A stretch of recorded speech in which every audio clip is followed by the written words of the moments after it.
ரத்தத்தில் உள்ள நச்சுத்தன்மையை நீக்கி நமக்கு நோய் எதிர்ப்பு சக்தியை அளிக்கின்றது. அந்த வகையில் மூலிகைகளை நாம் எவ்வாறு பயன்படுத்தலாம் என்பதை பற்றி நமக்கு விளக்க வருகிறார் டாக்டர் கௌதமன் அவர்கள். நம் விடையிலே வா நிகழ்ச்சியின் அடுத்த பகுதியாக வரவிருப்பது பல்லாண்டு வாழ்ந்திட. அன்பான கலைஞர் தொலைக்காட்சி நேயர்களுக்கு என்னுடைய இனிமையான காலை வணக்கங்கள். இன்றைக்கி நம்ம பார்க்கக்கூடிய தாவரத்துடைய பெயர் பேய் மிரட்டி அப்படின்னு சொல்லக்கூடிய ஒரு செடி வகை தாவரம். பொதுவாக ஏன் இதற்கு பேய் மிரட்டி அப்படிங்கிற ஒரு பெயர் வந்ததுன்னா, மனம் சம்பந்தப்பட்ட நோய்களை குணமாக்குவதில் இந்த பேய் மிரட்டி தாந்திரீக சித்த முறையில் பார்த்திங்கன்னா நிறைய உபயோகப்படுத்துவதை நம்ம பார்த்துருக்க முடியும். அதே போல் வீடுகளில் திருஷ்டி இல்லாமல் இருப்பதற்கெல்லாம் பார்த்திங்கன்னா அந்த பேய் மிரட்டியுடைய தாவரத்தை வீட்டில் வளர்க்கவோ அல்லது கட்டி வைக்கின்ற ஒரு பழக்கமோ இன்று வரையிலும் கிராமங்களில் இருந்து வருகின்ற ஒரு வழக்கம். பேய் மிரட்டியை பொறுத்தவரையிலும் பார்த்திங்கன்னா சில வகையான நோய்கள் மருத்துவ ரீதியாக நம்ம காரணம் சொல்ல முடியாத நோய்கள். உதாரணத்துக்கு சொன்னோன்னா, குழந்தைகளுக்கு பற்கள் முளைக்கும் போது அவங்களுக்கு பேதி ஆகிறத நம்ம பார்க்க முடியும். ஒவ்வொரு பல் முளைக்கும் போதும் பார்த்திங்கன்னா அந்த குழந்தைக்கு வயிற்றுப்போக்கு ஏற்படுவதை பார்க்க முடியும். இன்றைக்கு இந்த வயிற்றுப்போக்கு ஏற்படுவதற்கான மருந்துகள் மாடர்ன் மெடிசனில் கொடுக்க முடிகிறதே தவிர, ஏன் அந்த குழந்தைக்கு இந்த மாதிரி வயிற்றுப்போக்கு ஏற்படுகிறது அப்படின்னு சொல்லுவதற்கு நம்ம முடிவதில்லை. இந்த மாதிரி பல் முளைக்கும் போது ஏற்படுகின்ற வயிற்றுப்போக்கு, திருஷ்டியினால் குழந்தைகளுக்கு ஏற்படுகின்ற பிரச்சனைகள், அப்போல்லாம் என்ன பண்ணுவாங்கன்னா, பேய் மிரட்டியுடைய வேரை எடுத்து நன்றாக எரித்து எடுக்கக்கூடிய சாம்பலை சிறிதளவு தாய்ப்பாலோ அல்லது தேனிலோ கலந்து குழந்தைகளுக்கு கொடுக்கக்கூடிய வழக்கம் நாம் பார்த்து கொண்டிருக்கின்ற வழக்கம். இதனால தான் பார்த்திங்கன்னா தாந்திரீக முறையில் காரணமில்லாமல் வருகின்ற நோய்களை குணமாக்குகின்ற ஒரு பெயர் இருக்கிறதுனால தான் இதற்கு பேய் மிரட்டி அப்படிங்கிறது பெயர். இந்த பேய் மிரட்டியுடைய மிக முக்கியமான மருத்துவ குணம் என்னன்னு பார்த்திங்கன்னா, சோரியாசிஸ் நோய்க்கு இது ஒரு மிகச்சிறந்த மருந்து என்றால் மிகையாகாது. சோரியாசிஸ் நோயை பொறுத்தவரையில் இன்றைக்கு நமக்கு எல்லாருக்கும் தெரியும், உடலிலிருந்து அரிப்பெடுக்கும் போது செதில் செதிலாக கொட்டக்கூடிய ஒரு நோய், உடலில் ஒரு பகுதியில் ஆரம்பித்து மற்ற பகுதிக்கு வேகமாக பரவுகின்ற நோய், தலைப்பகுதியிலிருந்து முதுகு பகுதி, முதுகிலிருந்து வயிறு, வயிறிலிருந்து தொடைன்னு சொல்லி உடலில் எந்த பகுதியை வேணாலும் பாதிக்கக்கூடிய மிக மிக மோசமான ஒரு நோய் சோரியாசிஸ் நோய். இந்த சோரியாசிஸ் நோயை கட்டுப்படுத்துவதற்கு இன்றைக்கு மாடர்ன் மெடிசனில் நிறைய ஸ்டீராய்ட் சம்பந்தப்பட்ட மருந்துகள் கொடுக்க போதில் கூட திரும்ப திரும்ப அந்த நோய் ஏற்படுகிறது அப்படிங்கிற ஒரு பிரச்சனை நிறைய பேருக்கு இருக்கின்ற பிரச்சனை. நிறைய பேர் பார்த்திங்கன்னா இதனாலேயே மருந்துகளை உட்கொள்ளாத சோரியாசிஸ் நோயாளிகள் நிறைய பேர் இருக்காங்க. அவர்களுக்கெல்லாம் இயற்கை கொடுத்திருக்கின்ற மிகச்சிறந்த வரப்பிரசாதம் தான் அந்த பேய் மிரட்டி. பேய் மிரட்டியுடைய வேரிலிருந்து பதப்படுத்தி எடுக்கக்கூடிய அந்த ஒரு நெய்யை காலை ஒரு வேளை உணவுக்கு முன்பு, இரவு ஒரு வேளை உணவுக்கு முன்பு அப்படிங்கிற மாதிரி தொடர்ந்து சாப்பிடுகின்ற ஒரு வழக்கத்தை வைத்து கொண்டாலே ஒரு 3 மாத காலத்திலேயே அந்த சோரியாசிஸ் நோய் நன்றாக கட்டுக்குள் வருவதை பார்க்க முடியும். 3 to 6 மாத காலத்தில் பார்த்திங்கன்னா உடம்பில் தழும்புகள் இல்லாத வரையில் அழகாக அந்த நோய் மறைந்து போகிறத நம்ம பார்க்க முடியும். ஏன்னா அந்த பேய் மிரட்டியை பொறுத்தவரையிலும் கிராமங்களில், வயல் ஓரங்களில், களிமண் பூமிகளில் கிடைக்கக்கூடிய மிக மிக சாதாரண ஒரு மூலிகை செடி.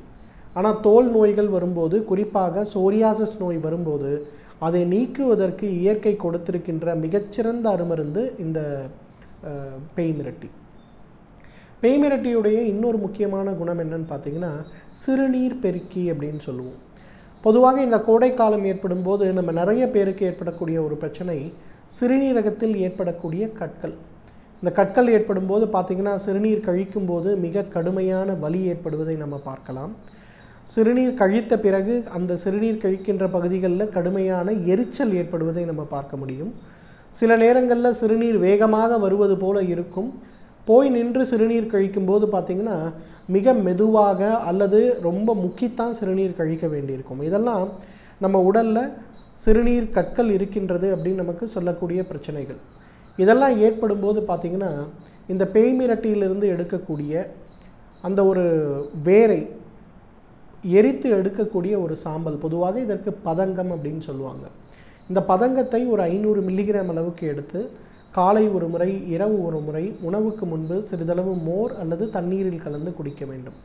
இதை ஒரு பழக்கமாக ஒரு 4 வாரங்கள் தொடர்ந்து குடிக்கும்போது பார்த்திங்கன்னா தினசரி சிறுநீர் கழிக்கும் போதே உள்ளே இருக்கக்கூடிய கற்கள் உடைந்து வெளிவருவதை நாம் பார்க்க முடியும். பேய் மிரட்டியுடைய அந்த பதங்கம் சொல்லக்கூடிய சாம்பல் எவ்வளவு வீரியமானதுன்னா 20 மில்லிமீட்டர் வரை இருக்கக்கூடிய கற்களை இது உடைக்கிறது அப்படிங்கிறது தேசிய ஆயுர்வேத மருத்துவ நிறுவனத்தில் நிரூபிக்கப்பட்ட ஒரு சான்றாக இருக்கிறது. ஏன்னா நிறைய இடங்களில் நம்ம பார்த்திங்கன்னா இந்த இந்த மருந்து இந்த கற்களுக்கு நல்லது அப்படிங்கிற குறிப்புகளை மட்டும்தான் பார்க்க முடியும்.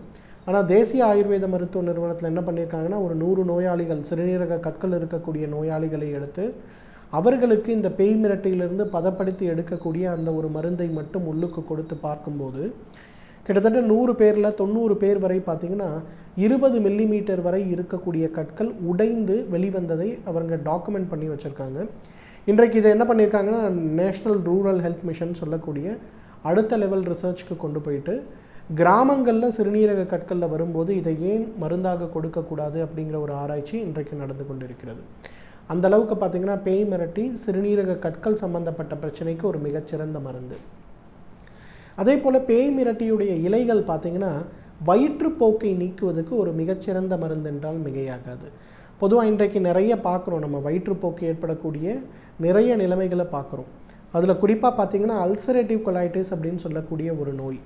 இந்த அல்சரேட்டிவ் கொலைட்டிஸ் ஏற்படும் போது பார்த்திங்கன்னா பெரும்பாலான நேரங்களில் ஒரு நாளைக்கு 10 to 15 முறை மலம் கழிக்க வேண்டிய ஒரு சூழல் ஏற்படும்.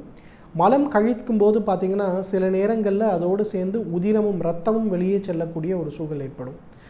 அந்த அல்சரேட்டிவ் கொலைட்டிஸ் நோய் இருப்பவர்கள் மலம் கழித்து விட்டு வந்தார்களேயானால் அந்த இடத்துல பார்த்திங்கன்னா மிக மிக கடுமையான அளவுக்கு ஏதோ அழுகிய பொருளை வைத்திருந்தது போல கடுமையான துர்நாற்றம் ஏற்படுவதை நம்ம பார்க்கலாம்.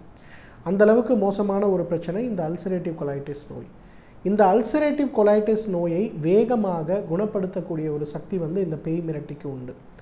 இந்த பேய் மிரட்டியிலிருந்து எடுக்கக்கூடிய அந்த ஒரு சாம்பலை காலை ஒரு முறை, மதியம் ஒரு முறை, இரவு ஒரு முறை, உணவுக்கு முன்பு அப்படின்ற சாப்பிட்ற மாதிரி ஒரு பழக்கத்தை வைத்து கொண்டாலே ஒரு 3 மாத காலத்திலேயே பார்த்திங்கன்னா இந்த அல்சரேட்டிவ் கொலைட்டிஸ் நோயுடைய தாக்கம் வேகமாக குறைவதை நம்ம பார்க்க முடியும்.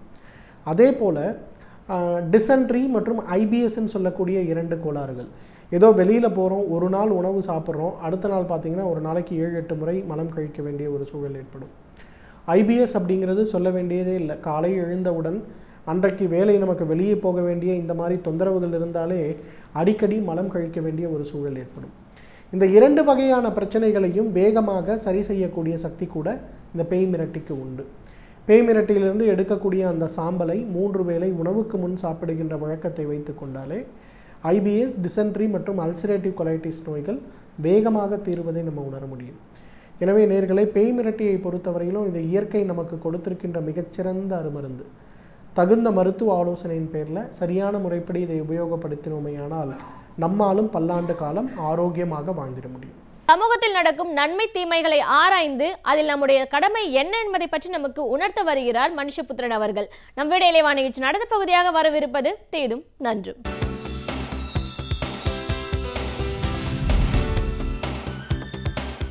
வணக்கம் நண்பர்களே, இன்னும் ஒரு இனிய காலை பொழுதில் தீதும் நன்றும் நிகழ்ச்சியில் உங்களை சந்திப்பதில் மிக்க மகிழ்ச்சி அடைகிறேன். நாம் எங்கோ கேள்விப்படுகிற ஒரு செய்தி அல்லது ஒரு சம்பவம் என்பது ஒரு நாட்டு மக்களுடைய மனநிலையையே வெளிப்படுத்தக்கூடிய ஒன்றாக அமைந்துவிடக்கூடும். அல்லது அந்த செய்தி சொல்லக்கூடிய பாடங்கள் என்பது, அந்த செய்தி நமக்கு கற்பிக்கக்கூடிய உண்மைகள் என்பது மகத்தானதாக இருக்கக்கூடும். நாம் அது எங்கோ நடக்கிற ஒரு செய்தி என்று நாம் அதை கடந்து போய்விடக்கூடாது. அப்படி பல செய்திகளை பற்றி நாம் இந்த நிகழ்ச்சியில் பேசியிருக்கிறோம். எங்கோ நடக்கிற ஒரு சிறு சம்பவங்கள் நமக்கு சொல்லக்கூடிய உண்மைகள். சமீபத்தில் மும்பையில் ரயிலில் பயணம் செய்து கொண்டிருந்த ஒரு பெண், அவரிடம் டிக்கெட் பரிசோதகர் டிக்கெட் கேட்டபோது அவர் டிக்கெட் வாங்கியிருக்கவில்லை. அவர் டிக்கெட் வாங்காதனால் அங்கு டிக்கெட் பரிசோதகர்கள் அவரை அபராதம் செலுத்தும்படி வற்புறுத்துகிறார்கள். 250 ரூபாய் அபராதம் விதித்து அதை கட்டும்படி கூறுகிறார்கள். ஆனால் அந்த பெண் கட்ட மறுக்கிறார். அப்படி அவர் கட்ட மறுப்பதற்கு காரணம் அவரிடம் பணம் இல்லாததால் அல்ல, அல்லது தன்னுடைய குற்றத்தை அவர் மறுப்பதால் அல்ல. அவர் அந்த டிக்கெட் பரிசோதகரிடம் ஒரு கேள்வி கேட்கிறார். அதாவது இந்த அபராதத்தை நீங்கள் கட்டத் தவறினால் உன்னை கைது செய்வோம், 7 நாட்கள் நீ சிறை தண்டனை அனுபவிக்க வேண்டியிருக்கும் என்றெல்லாம் பரிசோதகர்கள் சொல்லுகிற போது அந்த பெண் சொல்லுகிறார், வங்கிகளில் 9,000 கோடி ரூபாய் கடன் வாங்கி ஏமாற்றிய ஒரு விஜய் மல்லையா போன்றவர்களை நீங்கள் கைது செய்து விட்டீர்களா? அவர்களை கைது செய்து விட்டு அப்புறம் என்னை கைது செய்யுங்கள் என்று சொல்கிறார்.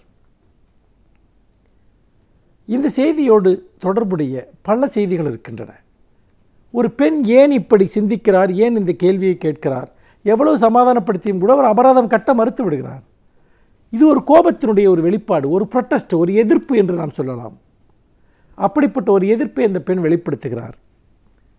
ஆனால் அது வெறுமனே எதிர்ப்பு என்கிற நிலையில் மட்டும்தான் இருக்கிறதா, அல்லது உண்மையிலேயே மக்களுடைய மனநிலையே பெருமளவிற்கு மாற ஆரம்பித்து விட்டதா என்பதை நாம் கவலையுடன் யோசிக்க வேண்டும்.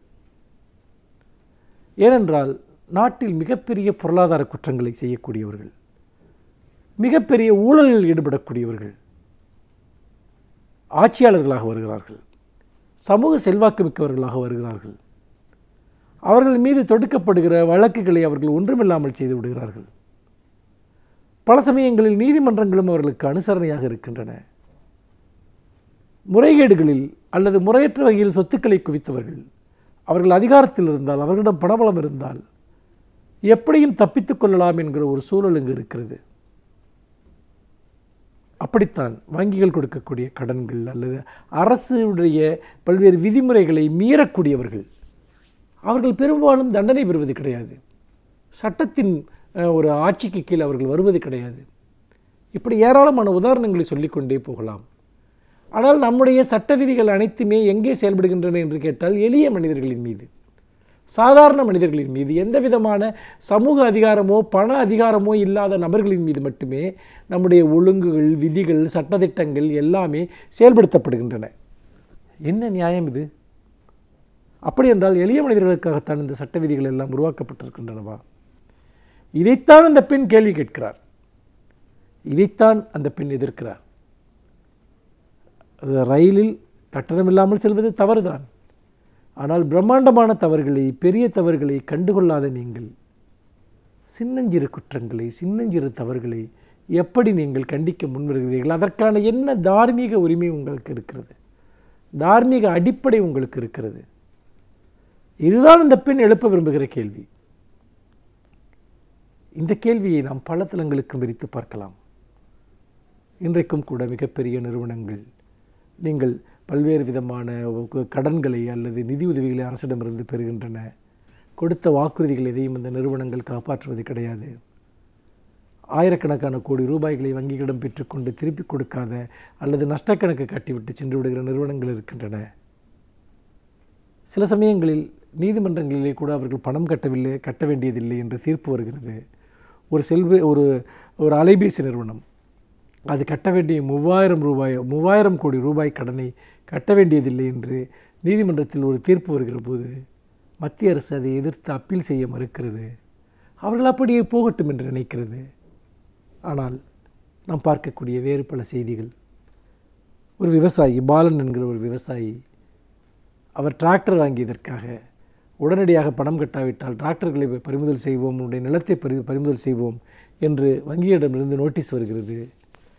அவமானத்திற்கு அஞ்சி அந்த நபர் விஷம் குடித்து தற்கொலை செய்து கொள்கிறார். அந்த விவசாயி உண்மையில் நினைத்து பார்ப்பதற்கு மிகவும் அதிர்ச்சியூட்டக்கூடியதாக இருக்கிறது. ஒரு சிறிய கடனை வாங்கியக்கூடிய ஒரு விவசாயி விஷம் குடித்து அவமானத்திற்கு அஞ்சி செத்துப்போகிறார். ஆனால் மிகப்பெரிய நிறுவனங்களுடைய கடன்களை பற்றி வங்கிகளுக்கு எந்த கவலையும் இல்லை. அதே போல் இன்னொரு விவசாயி, அதாவது சுப்பிரமணி என்கிற ஒரு விவசாயி, ராணிப்பேட்டையைச் சேர்ந்தவர், அவர் வாங்கிய ஒரு கடனுக்காக உன்னுடைய நிலத்தை ஜப்தி செய்வோம் என்று நோட்டீஸ் வருகிறது. அந்த விவசாயி அந்த நோட்டீஸை படித்ததுமே மாரடைப்பினால் இறந்து போகிறார். எந்த பண முதலைகளாவது தாங்கள் கட்ட வேண்டிய கடனுக்காக அவர்களுக்கு மாரடைப்பு ஏற்பட்டிருக்கிறதா? மிகப்பெரிய கோடிகளை வாங்கி அரசுகளை ஏமாற்றுகிற யாராவது இதுவரை விஷம் கொடுத்திருக்கிறார்களா? எளிய மனிதர்கள் இறந்து போகிறார்கள், எளிய மனிதர்கள் பலியாகிறார்கள், எளிய மனிதர்கள் கொல்லப்படுகிறார்கள். ஒரு விவசாயியை வங்கிக் கடனை ஒரு தவணை கட்ட மறுத்ததற்காக காவல்துறையினரை இழுத்து அடித்து சென்ற காட்சியை நாம் ஏற்கனவே இந்த நிகழ்ச்சியில் பார்த்தோம். இதுபோன்ற செய்திகள் தொடர்ச்சியாக வந்து கொண்டே இருக்கின்றன. இங்கே அடிப்படையான கேள்வி என்பது வங்கிக் கடன்களை திருப்பி கட்டக்கூடாது என்பதல்ல. கட்டக்கூடியவர்கள் கட்ட முடியாமல் போகிற போது, மிகப்பெரிய நிறுவனங்கள், மிகப்பெரிய கோடீஸ்வரர்கள் கட்ட முடியாமல் போகிற போது அரசு அவர்களிடம் கருணையுடன் நடந்து கொள்கிறது, அமைப்புகள் அவர்களிடம் கருணையுடன் நடந்து கொள்கின்றன. பல சமயங்களில் இப்படி தாங்கள் நஷ்டமடைந்து விட்டோம், பணம் கட்ட முடியவில்லை என்று சொல்லக்கூடிய பலர் தங்களுடைய பணத்தை ரகசியமாக வேறு எங்காவது முதலீடு செய்துவிட்டு தாங்கள் திவாலாகிவிட்டோம் என்று போலியாக காட்டுவது என்பதும் இன்றைக்கு நடந்து கொண்டிருக்கிறது. அவரிடம் நம்ம எந்த கடுமையும் காட்டுவது கிடையாது. ஆனால் மாறாக இந்த எளிய மக்களை நாம் குறிவைத்து தொடர்ந்து தாக்கிக் கொண்டிருக்கிறோம். கல்விக்கடன் பெற்ற மாணவர்களை அவமானப்படுத்துகிற விதமாக நோட்டீஸ்களை வெளியிடுவது, கல்விக்கடன் தர மறுப்பது, இப்படியெல்லாம் மக்களிடமிருந்து இந்த பெரிய நிறுவனங்களுக்கு கொடுக்கப்படுகிற பணம் என்பதே மக்களிடமிருந்து சேமிப்புகளாக பெறப்பட்ட பணம்தான். அந்த பணத்தை சிலர் சாப்பிட்டு விட்டு ஏப்பமிட்டு விட்டு போய்விடுகிறார்கள். ஆனால் மக்களிடம் பெற்ற பணத்தை மக்களுக்கு கடனாக விவசாயிகளுக்கோ சிறுதொழில் செய்பவர்களுக்கோ மாணவர்களுக்கோ கொடுப்பதற்கு வங்கிகள் 1000 விதிமுறைகளை விதிக்கின்றன. அவர்கள் அந்த கடனை கட்ட முடியாமல் போகிற போது அவர்களை தண்டனைக்குள்ளாக்குகின்றன. இந்த அமைப்பு என்பது ஒரு மிகப்பெரிய மோசமான விளைவை ஏற்படுத்துகிறது. என்னவென்று சொன்னால், பெரிய மனிதர்கள், பெரிய செல்வாக்கு படித்தவர்கள், அவர்கள் ஏமாற்றுவதற்கான முழு சுதந்திரம் இருக்கும்போது நாம் ஏன் ஏமாற்றக்கூடாது என்கிற எண்ணம் மக்களிடம் வந்து விடுகிறது. எல்லோரும் தங்களதற்கு சிறு சிறு ஏமாற்றுகளில் ஈடுபடலாம் அல்லது விதிகளை பின்பற்ற வேண்டியதில்லை என்கிற எண்ணம் மக்களிடம் வந்துவிட்டது. அதனுடைய ஒரு விளைவுதான் ரயிலில் டிக்கெட் எடுக்காமல் பயணம் செய்கிற இந்த பெண்ணும். அவரை குறை சொல்ல முடியாது. மக்களுடைய மனநிலை அப்படித்தான் மாறும். மாறாக மிகப்பெரிய திமிங்கலங்களை நீங்கள் ஒழுங்குபடுத்தினால்தான் சிறிய மீன்கள் உங்கள் கட்டுப்பட்டு நடக்கும், அவை சட்டத்தின் பாதையில் செல்லும் என்று சொல்லி மீண்டும் இன்னும் ஒரு புதிய சிந்தனையோடு உங்களை சந்திக்கிறேன். நன்றி, வணக்கம். பல்வேறு துறைகளை சார்ந்த பிரபலங்கள் அவருடைய அனுபவங்களை நம்முடன் பகிர்ந்து கொள்ளும் போது அது நமக்கு சிறந்த வழிகாட்டியாக அமைகின்றது.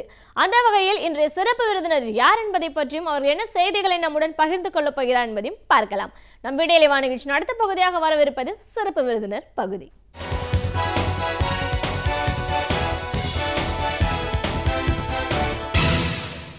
வணக்கம் நேயர்களே, விடியலை நிகழ்ச்சியின் சிறப்பு விருந்தினருக்கான நேரம் இது. இன்றைய சிறப்பு விருந்தினர் வரலாற்று அறிஞர், பேராசிரியர், முனைவர் ந.க. மங்களமுருகேசன். தமிழகத்தை பொறுத்த வரைக்கும் நம்மளுடைய பண்பாடு, கலாச்சாரம் இதெல்லாம் என்ன, இனம், மொழி, மதம் இதெல்லாம் தாண்டி எந்த அளவுக்கு ஒரு மொழி உணர்வோடையும் திராவிட இனம் அப்படிங்கிற ஒரு ஒருமைப்பாட்டோடையும் மக்கள் எப்படி இருக்காங்க, இதெல்லாம் பார்க்கும்போது இது அடுத்த நிலைக்கு கொண்டு போகணும் அப்படின்னும் போது திராவிட இயக்கங்களோட செயல்பாடு எப்படி இருக்குன்னு ஒரு வரலாற்று அறிஞராக அவருடைய அனுபவங்கள் சார்ந்த பல விஷயங்களையும், இப்போ தேர்தல் வரக்கூடிய இந்த சூழலில் எந்த மாதிரியான ஒரு நடைமுறை தேவைப்படுது, எதை பற்றின ஒரு புரிதல் மக்கள் மத்தியில் தேவைன்னு பல விஷயங்களை, கருத்துக்களை இன்னைக்கு நம்ம அவர்கிட்ட கேட்டு தெரிஞ்சுக்கலாம். வணக்கம் சார். வணக்கம். ஒரு வரலாற்று அறிஞராக முதல்ல இங்கே நிகழ்ச்சிக்கு உங்களை நாங்கள் வரவேற்கிறோம் சார். ஒரு வரலாற்று அறிஞர் அப்படின்னு சொல்லும்போது இந்தியாவை பொறுத்த வரைக்கும், அதுவும் தமிழகத்தை பொறுத்த வரைக்கும் ஒரு பழம்பெருமை, ஒரு நீண்ட வரலாறு நம்மளுக்கு இருக்குன்னு நம்ம சொல்லலாம். பெருமையாக சொல்லக்கூடிய ஒரு விஷயமாகவும் அது இருக்குது. ஒரு மொழி, இனம், கலாச்சாரம் இதெல்லாம் பற்றி பேசும்போது தமிழன் அப்படிங்கிற ஒரு அடையாளம் எந்த அளவுக்கு ஒரு முக்கியமானதாக இருக்குது, திராவிடன் அப்படின்ற ஒரு அடையாளம் ஏன் தேவையாக இருக்குது, இதையெல்லாம் தாண்டி ஒரு மக்கள் ஒரு முழுமையான ஒற்றுமையோடு எப்படி வாழ்ந்துட்டுருக்காங்க அப்படின்றதெல்லாம் பேசும்போது சமத்துவம், சமூக நீதி அப்படிங்கிறது ரொம்ப முக்கியமானதாக இருக்குது. இதை ஒரு ஆய்வாளராக நீங்கள் எப்படி பார்த்தீங்க? இதெல்லாம் இன்னைக்கு நம்ம பேசக்கூடிய சூழல் ஏன் உருவாயிருக்கு? தேர்தல் வரக்கூடிய இந்த நேரத்தில் திராவிட இயக்கங்கள் அதற்கு எந்த அளவுக்கு உறுதுணையாக இருந்திருக்கு? தலைவர் கலைஞர் அவர்களுடைய பங்களிப்பு இதில் எவ்வளோ தூரம் முக்கியத்துவம் வாய்ந்ததாக இருக்குது? இன்னைக்கு இருக்கிற இளைய தலைமுறைக்கு நாம் இதை எடுத்து சொல்ல வேண்டிய அவசியத்தில் ஏன் இருக்கும்? இப்படி பல கருத்துக்களை எங்கள் நேர்களோட நீங்கள் முழுமையாக பகிர்ந்துக்கணும் சார். முதல்ல ஒரு வரலாறு அப்படின்னு நம்ம பேசும்போது சமூக நீதி, திராவிட இயக்கம் இதனுடைய வரலாறு எங்கே எப்படி ஆரம்பிச்சது, இன்னைக்கு அதை வழிநடத்தி கொண்டு போயிட்டு இருக்கிறவங்க யாருன்றதை பேசணும் சார். அதாவது நீதி கட்சியினுடைய தோற்றம், அதை பற்றிய செய்திகள் எல்லாம் தமிழ் மக்களுக்கு தெரியும்.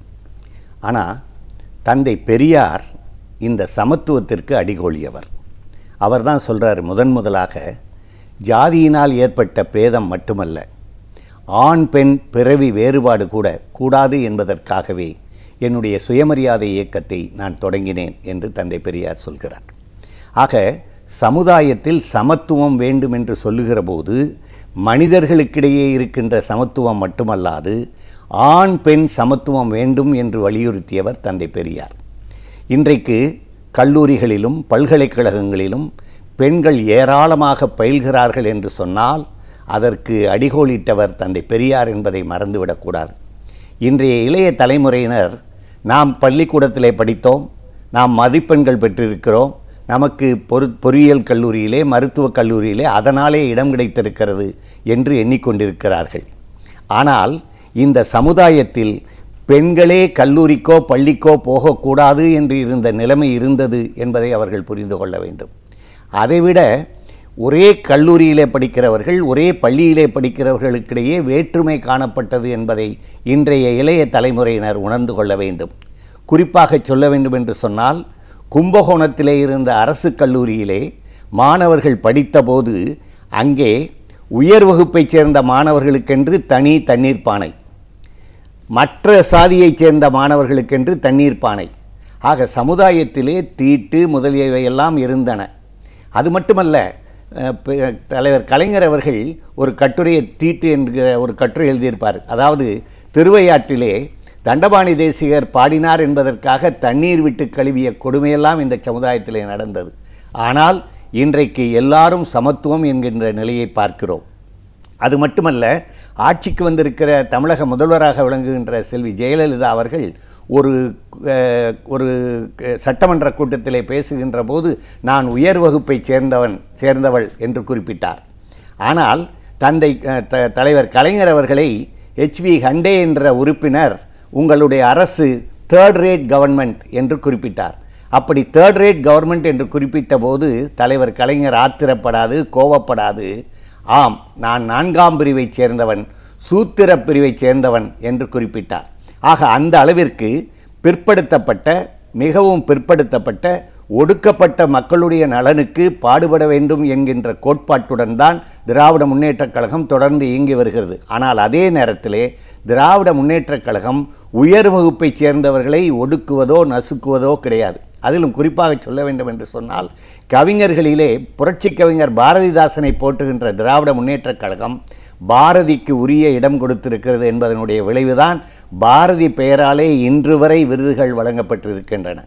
ஆனால் இதையெல்லாம் மறந்துவிட்டு இன்றைய இளைய தலைமுறையினர் என்ன நினைக்கின்றார்கள் என்று சொன்னால், அவர்கள் ஏதோ அவர்களாக படித்து வந்துவிட்டார்கள் என்று நினைக்கிறார்கள். பள்ளிக்கூடத்திற்குள்ளே நுழைவதற்கு கூட அனுமதி இல்லாது இருந்த நிலைமை, பள்ளிக்கூடத்திலே தனியாக உட்கார வைக்கப்பட்டிருந்த நிலை, இதையெல்லாம் மாற்றியிருப்பது திராவிட இயக்கங்கள் தான் என்பதை மறந்துவிட்டு திராவிட இயக்கத்தால் வீழ்ந்தோம் என்று கூட சிலர் பேசுகிறார்கள் என்பதை நான் இங்கே சுட்டிக்காட்ட விரும்புகிறேன். நிச்சயமா சார். தேர்தல் வரக்கூடிய இந்த ஒரு சூழல்ல பலதரப்பட்ட கருத்துக்கள் மக்கள் மத்தியில் எல்லாரும் கொண்டு போய் சேர்த்துட்டு இருக்காங்க. இந்த ஒரு சூழல்ல தமிழ்நாடு பொறுத்த வரைக்கும் திராவிட முன்னேற்ற கழகத்தை நம்ம முன்னெடுத்து கொண்டு போகணும், அதுதான் அடுத்த ஒரு தேர்தலில் வரணும்னு வலியுறுத்தி சொல்ல வேண்டிய அவசியம் என்ன? என்ன காரணங்களால திமுக வரணும்னு நம்ம நினைக்கிறோம்? அதாவது திராவிட முன்னேற்ற கழகம் ஆட்சிக்கு வர வேண்டும், 6வது முறையாக தலைவர் கலைஞர் அவர்கள் தமிழக முதல்வராக வர வேண்டும் என்று சொல்லுகிற போது அது ஏதோ தனிப்பட்ட முறையில் அவருடைய இலக்கிய, அவருடைய கலைத்தொண்டு ஆகியவற்றினாலே மட்டும் சொல்லவில்லை. திராவிட இயக்கம் தன் பேரறிஞர் அண்ணா அவர்களுடைய காலத்திலிருந்து இன்று வரை கடைபிடித்து வருகின்ற கொள்கையின் காரணத்தினாலே தான் திராவிட முன்னேற்றக் கழகம் ஆட்சிக்கு வர வேண்டும் என்று சொல்கிறோம். அப்படி சொல்லுகிற போது மொழி நலம், இனநலம், பெண்டிர் நலம், தொழில் வளம், வேளாண்மை சிறப்பு ஆகியவை எல்லாம் சிறக்க வேண்டும் என்கின்ற நோக்கத்திலே தான் இதை சொல்லுகிறோம். இங்கே ஒன்றை புரிந்து கொள்ள வேண்டும். பேரறிஞர் அண்ணா அவர்கள் தந்தை பெரியாருடைய சுயமரியாதை திருமணம் செல்லுபடியாகும் என்ற சட்டத்தை கொண்டு வந்தார். அதைப் போலவே அவருடைய வழியிலே வந்த கலைஞர் அவர்கள் இன்றைக்கு சமூக நல திட்டங்கள் என்று சொல்லக்கூடிய பல்வேறு திட்டங்களை செயல்படுத்தி இருக்கிறார். அதில் குறிப்பாக சொல்ல வேண்டும் என்று சொன்னால் பிச்சைக்காரர் மறுவாழ்வு, அதை போலவே இன்னும் ஒன்று சொல்ல வேண்டும் என்று சொன்னால் கை ரிக்ஷாக்கள் ஒழிப்பு. இன்றைக்கு இருக்கிற இளைய தலைமுறையினருக்கு தெரியாது, மனிதனை மனிதன் இழுத்துச் செல்கின்ற கொடுமை இந்த சமுதாயத்திலே இருந்தது. ஆனால் தலைவர் கலைஞர் அவர்கள் கை ரிக்ஷா ஒழிப்பு என்பதை கொண்டு வந்தார். இதை ஏன் நான் சொல்லுகிறேன் என்று சொன்னால், இன்றைக்கு பொது உடைமை ஆட்சி நடைபெற்று வந்த கல்கத்தாவிலே கூட விடுதலையான பிறகு 69 ஆண்டுகளிலே இன்று வரை கை ரிக்ஷாக்கள் கல்கத்தாவிலே, அதாவது மேற்கு வங்காளத்திலே ஒழிக்கப்படவில்லை, ஆனால் தமிழகத்திலே ஒழிக்கப்பட்டிருக்கிறது. இதுபோல சமூக நல திட்டங்கள் என்று நான் வரிசையாக சொல்லிக்கொண்டே போகலாம். அதைவிட நீங்கள் பெண்களுக்காக திராவிட முன்னேற்றக் கழகம் என்ன செய்தது என்று கேள்வியை எழுப்புவீர்களே, ஆனால் நான் ஏராளமான தகவல்களை சொல்ல தயாராக இருக்கிறேன். நிச்சயமா சார். பெண்களுக்கான திட்டங்கள் அப்படின்னா என்ன? பெண்களுக்கான திட்டங்கள்னு சொல்லும்போது நம்முடைய சமுதாயத்திலே பெண்களை படிக்க அனுப்பவில்லை. அது கூட மாறிவிட்டது. ஆனால் பெண்களிலே அவர்களுடைய கணவர் இறந்து விட்டால் பெற்ற மகன் கூட தன்னுடைய தாயை இங்கே வராத முண்டச்சி இப்படியெல்லாம் இழிவாக பேசி வந்தார்கள். ஆனால் அந்த கோரிக்கையற்று கிடக்கு தன்னை வேரிற் பழுத்த பலா என்று புரட்சி கவிஞர் பாரதிதாசன் பாடினார். அந்த வேரிற் கிடந்த பலாக்களுக்கு வாழ்வழி வைத்தது திராவிட முன்னேற்றக் கழகம். அது மட்டுமல்ல, இந்த பெண்கள் வாழ்க்கையில் திருமணம் என்பது முதன்மையான ஒன்று. பல்வேறு பெண்களுக்கு வாழ்க்கையிலே நலம் சேராமல் வளம் சேராமல் இருந்த நிலையில் மூவலூர் மூதாட்டி ராமாமிர்தம் அம்மையார் திருமண திட்டம் என்கின்ற திட்டத்தை கொண்டு வந்ததனுடைய விளைவாகத்தான் இன்றைக்கு பெண்களுக்கு திருமண உதவி திட்டத்தை திராவிட முன்னேற்றக் கழக அரசு தான் கொண்டு வந்தது. ஆக பெண்களுடைய நலன் என்று சொல்லுகிற போது அதிலே பல்வேறு நலன்களை உள்ளடக்கியதாக விளங்கியது திராவிட முன்னேற்றக் கழக ஆட்சி. எனவே பெண்கள் முன்னேற்றம் என்றால் திராவிட முன்னேற்ற, நீங்கள் நினைக்கலாம் ஒரு பெண்மணி தமிழக முதல்வராக வந்திருக்கிறார் எனவே பெண்களுக்கு முன்னேற்றம் ஏற்படும் என்று. ஆனால் பெண்மணியாக இல்லாத தலைவர் கலைஞர் அவர்களுடைய ஆட்சியிலே பெண்களுக்கு நாகமையார் திட்டம், அதுபோல மூவலூர் மூதாட்டி திட்டம் என்பது போல திட்டங்கள் மட்டுமல்ல, இன்னும் சொல்லப்போனால் இன்வேறு இந்த பள்ளிகளில் கூட கல்வின்னு சொல்கிறோம். தலைவர் காமராஜருடைய ஆட்சி காலத்தில் நான் பள்ளி இறுதி வகுப்பில் படித்த போது நான் பள்ளி இறுதி வகுப்பு தேர்வுக்கு முன்னால் 52 ரூபாய் ஃபீஸ் பள்ளி கட்டணம் கட்டணும். இன்னைக்கு இருக்கக்கூடிய இளைய தலைமுறை மாணவர்களுக்கு பள்ளிக்கூடத்தில் படிக்கிறதுக்கு ஃபீஸ் கட்டணுமான்னு ஆச்சரியப்படுவாங்க. 52 ரூபாய் அந்த கிளார்க் எங்களை கூப்பிட்டு இன்னும் 10 நாளைக்குள்ளே கட்டணும் உங்கள் அப்பாட்ட சொல்லுன்னு சொல்லி விடுவார். ஆனால் தலைவர் காமராஜர் அவர்கள் அதை பள்ளி வரை இலவச கல்வி என்று இருந்ததை தலைவர் கலைஞர் பியூசி என்றாக்கி அப்புறம் பட்டப்படிப்பு வரை இலவச கல்வி என்று ஆக்கியிருப்பதனுடைய விளைவாகத்தான் பல்வேறு தரப்பைச் சேர்ந்த மாணவர்கள் கல்வியிலே தேறியிருக்கிறார்கள். அது மட்டுமல்ல, இந்த கல்வியை பற்றி சொல்லுகிற போது மருத்துவக் கல்லூரி, பொறியியல் கல்லூரி என்றால் அது பிற்படுத்தப்பட்ட மிகவும் பிற்படுத்தப்பட்ட வகுப்பு மாணவர்களுக்கு எட்டாக்கணியாக இருந்து வந்தது. அப்படி எட்டாக்கணியாக இருந்து வந்ததை 8 மணி செய்தது திராவிட முன்னேற்றக் கழக அரசு. எப்படின்னு கேட்டிங்கன்னா, கிராமப்புறத்தில் இருக்கிற மாணவர்களுக்கு தனியாக ஒதுக்கீடு செய்தது திராவிட முன்னேற்றக் கழகம். அது மட்டுமல்லாது இந்த மாணவர்கள் கல்வி கற்க வேண்டும் என்பதற்காக அவர்களுக்கான தனிச்சலுகைகள் பலவற்றையும் முன்னாலே செய்தது திராவிட முன்னேற்றக் கழகம். அதில் கூட மதிய உணவு திட்டம் தந்தை பெரியார், அதாவது நீதி கட்சி காலத்தில் வந்தது, தந்தை முதலமைச்சர் காமராஜர் காலத்தில் வந்ததை மிகவும் அருமையான திட்டமாக முட்டை இதுபோல் சத்துணவோடு கூடிய திட்டமாக தலைவர் கலைஞர் அவர்கள் செய்தார்கள் என்பதனால மாணவர்களுக்கும் நலன் விளைந்தது என்பதை நான் இங்கே சுட்டிக்காட்ட விரும்புகிறேன். நிச்சயமா சார். தேர்தலோட நெருக்கடி இந்த நேரத்தில் புதிய வாக்காளர்கள் இந்த முறை முதல் முறையாக தேர்தலை எதிர்நோக்கி இருக்காங்க. முதல் வாக்காளராக வரணுன்ற பெருமைக்குரிய இந்த நேரத்தில் பலதரப்பட்ட கூட்டணி கட்சிகள், மூன்றாவது கட்சி, மாற்றுக் கட்சியெல்லாம் நிறைய வரக்கூடியதில் இந்த குழப்பங்கள்லாம் இல்லாமல் தெளிவான ஒரு முடிவை எடுக்கணும் அப்படின்னு நினைக்கிறவங்களுக்கு ஒரு ஆய்வாளராக எந்த மாதிரியான ஒரு விஷயத்தெல்லாம் நீங்கள் வலியுறுத்தி சொல்லுவீங்க? முதல்ல இன்றைய இளம் தலைமுறையினர் நாம் இந்த நிலையை எட்டியதற்கு யார் காரணம்? திராவிட இயக்கம் காரணம். திராவிட இயக்கம் என்று சொல்லுகின்ற போது அதிலே முதன்மை வகிக்கின்ற திராவிட முன்னேற்றக் கழகம் காரணம் என்பதை மனதிலே பதிவு வைத்துக் கொள்ள வேண்டும். அவர்கள் இந்த கல்வி, இந்த வளர்ச்சி, நாம் பெற்றிருக்கின்ற இந்த சிறப்பு, இதற்கெல்லாம் அதில் இன்னொரு செய்தி, இந்த மாணவர்கள்னு சொன்னேன் பார்த்தீங்களா, நுழைவுத் தேர்வு என்கின்ற ஒரு கொடுமை இருந்தது. இந்த நுழைவுத் தேர்விலே நகரத்திலே இருக்கிற மாணவர்கள் எல்லாம் தனியாக டியூஷன் வச்சு அதாவது 11ஆம் வகுப்பு கடந்த உடனேயே பள்ளி படிப்பை படிக்க மாட்டான், டியூஷனில் போய் சேர்ந்து தனியாக ஃபிசிக்ஸு, கெமிஸ்ட்ரிக்கு, பாட்டனிக்கு, ஜுவாலஜிக்கு டியூஷன் என்று படிப்பார்கள். ஆனால் கிராமப்புறத்தில் இருக்கிற மாணவர்களுக்கு அந்த வாய்ப்பு கிடையாது.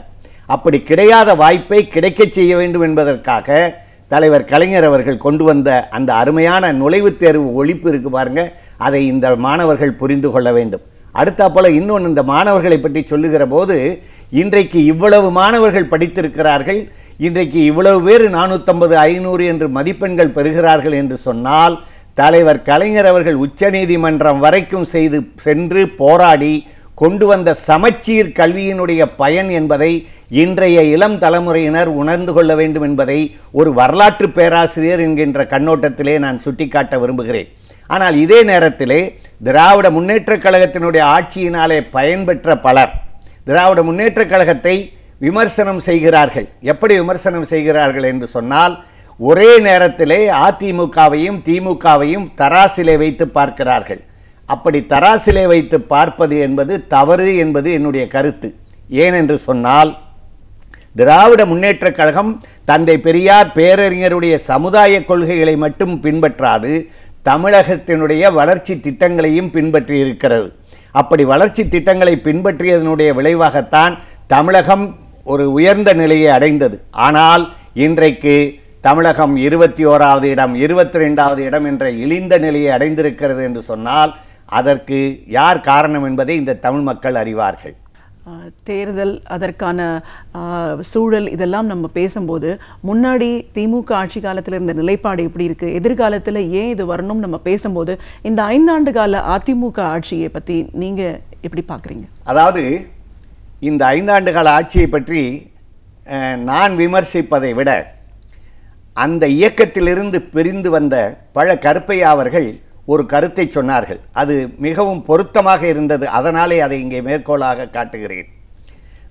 அதிமுகவினுடைய தலைவியாக விளங்குகின்ற செல்வி ஜெயலலிதா அவர்கள் மனிதர்களுடைய பலவீனத்தையும் மனிதர்களுடைய ஆசையையும் உணர்ந்து செயல்பட்டார். எப்படின்னு கேட்டிங்கன்னா, 33 அமைச்சர்களில் 17 அமைச்சர்கள் ஒரு முறை பதவி நீக்கம் செய்யப்பட்டிருக்கிறார்கள். 17 அமைச்சர்கள் 2 அமைச்சர்கள் 2 முறை, ஒரு முறை பதவி நீக்கம் செய்வது, மீண்டும் பதவி கொடுப்பது, மறுபடி பதவி கொடுப்பது, மறுபடி பதவி நீக்கம் செய்வது. அப்போ என்ன பொருள்? அப்படி செய்தால்தான் அங்கே இருக்கிறவர்களுக்கு அச்சம் ஏற்படும். ஒன்று. ரெண்டாவது, அதிமுக ஆட்சியை பொறுத்த மட்டில் இப்போ எல்லா ஆட்சி காலத்திலையும் அங்கங்கே 1-2 தவறுகள் நேருவது சகஜம். அதாவது நீங்கள் 1950க்கு முன்னால் குமாரசாமி ராஜா ஆட்சி காலத்தில் 8 அமைச்சர்கள் மீது ஊழல் குற்றச்சாட்டு சுமத்தப்பட்டது. நல்லா ஞாபகம் வச்சுக்கிறணும். இன்றைக்கு 66 ஆண்டுகளுக்கு முன்னால் காங்கிரஸ் அரசு, குமாரசாமி ராஜா மிகவும் உயர்ந்த சிறந்த தலைவர். ஆனால் அவருடைய அமைச்சரவை மீது தந்தூரி பிரகாசம் என்று சொல்லக்கூடிய காங்கிரஸ் உறுப்பினர் குற்றச்சாட்டை கொண்டு போனார். ஆக எல்லா அரசுகள் மீதும் 1-2 தவறுகள் வருவது வழக்கம். ஆனால் அஇஅதிமுகவை பொறுத்த மட்டில் பழக்கருப்பையா அவர்கள் குறிப்பிடுவது போல சென்ட்ரலைஸ்டு கரப்ஷன் என்று சொல்லக்கூடிய மையப்படுத்தப்பட்ட ஊழல் இருக்கிறது என்பதை எல்லா மக்களும் ஏற்றுக்கொள்கிறார்கள். ஆனால் திராவிட முன்னேற்றக் கழகத்தை பொறுத்த மட்டில் 1906ஆம் ஆண்டிலிருந்து 11ஆம் ஆண்டு வரை யாராவது விரல் நீட்டி தலைவர் கலைஞர், பேராசிரியர் தளபதி ஸ்டாலின் ஆகியோர் ஏதாவது ஊழல் குற்றச்சாட்டுகளிலே ஈடுபட்டார்கள் என்று சுட்டிக்காட்ட முடியாது என்பதே அந்த ஆட்சிக்கு நாம் வழங்குகின்ற நற்சான்று. ஆனால் இங்கே எல்லா அமைச்சர்கள் மீதும் குற்றச்சாட்டுகளை மக்கள் வைக்கிறார்கள், நாம வைக்கல. அதே போலவே அந்த இயக்கத்திலிருந்து வந்தவர்கள் வைத்திருக்கிறார்கள். அது மட்டுமல்லாது இந்த இயக்கத்தில் அந்த அம்மையார் 110 விதியின் கீழே எத்தனையோ அறிவிப்புகளை விட்டார்கள். ஆனால் இன்றைக்கு ஒரு தனி கேள்வியாக நாம் கேட்டோமே, ஆனால் இந்த 110 அறிவிப்புகளிலே எத்தனை அறிவிப்புகள் செயல்பட்டிருக்கின்றன? அதே போலவே இங்கே தொழில் வளர்ச்சி என்பதை பற்றி நீங்கள் கேட்டிங்கன்னா நான் அதை சொல்ல தயாராக இருக்கிறேன். சொல்லுங்கள் சார்.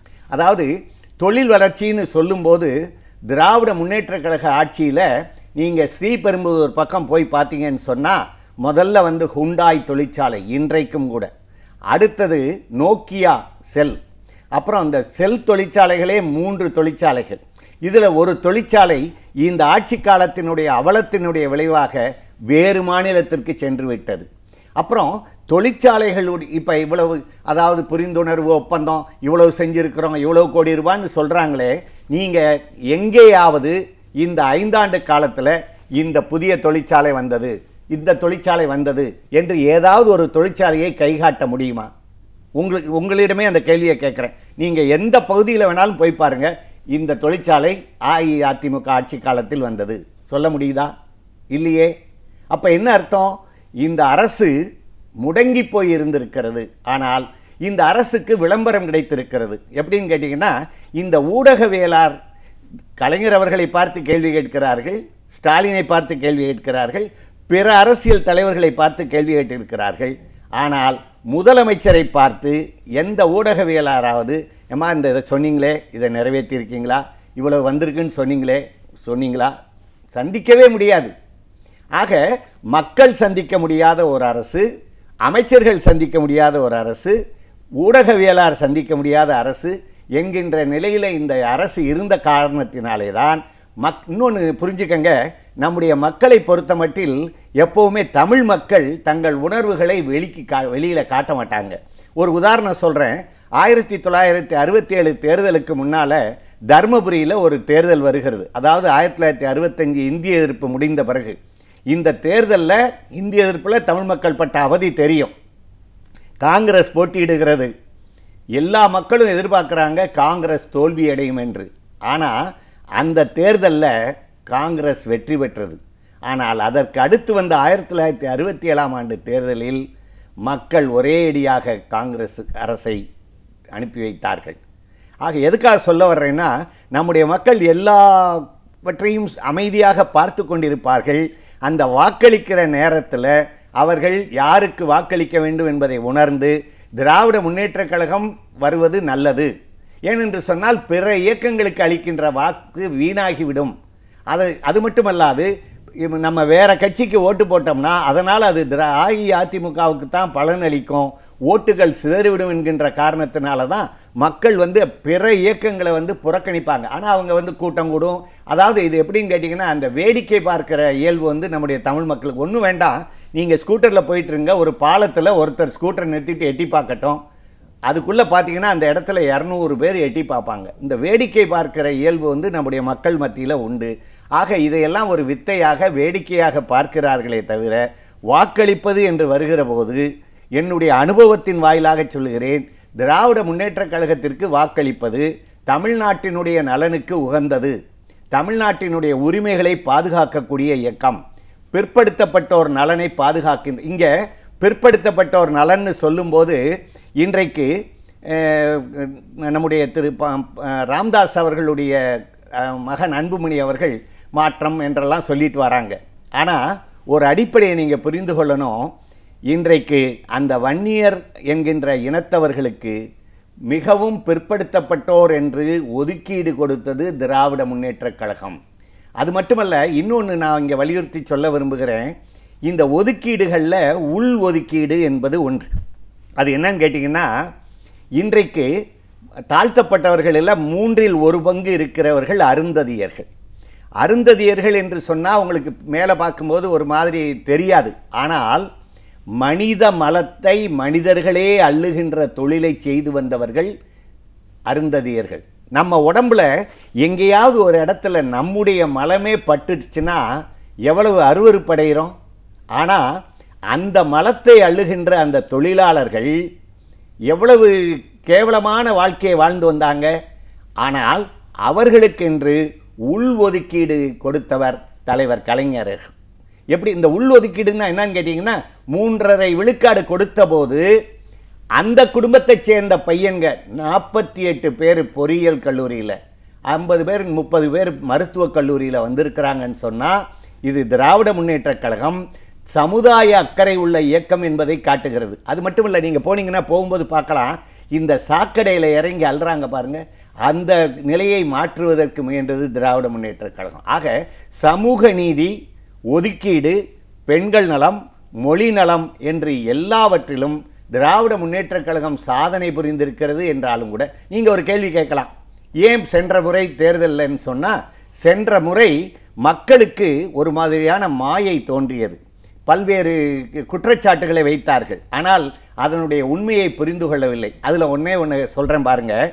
திராவிட முன்னேற்றக் கழகம் குடியிருப்பு மனை சட்டம் என்கின்ற ஒன்றை கொண்டு வந்தது தலைவர் கலைஞருடைய ஆட்சியில். குடியிருப்பு மனைன்னு சொன்னால் சொந்த மனை இல்லாதவர்களுக்கு மனை வழங்குவது.